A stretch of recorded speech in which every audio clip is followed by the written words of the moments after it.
पे न मरिया हो तोहरे बनाई अब साटा सुन हमारा ये फूल झरिया हो जानू मारता जवानी के लोहो जानू मारता जवानी के लोहो मारता रू अखिया हमारा पगोरी ढाता रू दिलवा पकोहर हो मारता रू अखिया हमारा पगोरी ढाता रू दिलवा पकोहर हो ढाता रू दिलवा पकोहर हो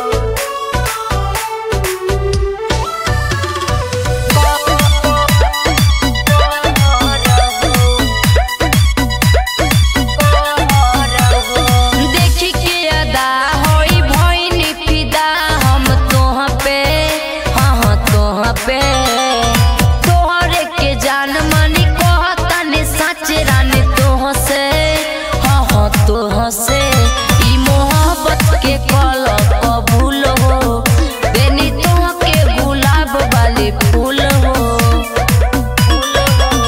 जान बनाइल तू अपन लभर जान बनाइल तू अपन लभर मारता रू अखिया हमारा पगोरी ढाता रू दिलवा पकोहर हो मारता रू अखिया हमारा पगोरी ढाता रू दिलवा पकोहर हो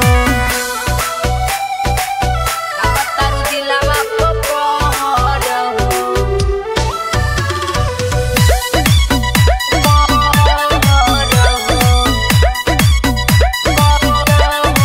बड़ा विश्वास नहीं तुरंत तोहरे हम गोरिया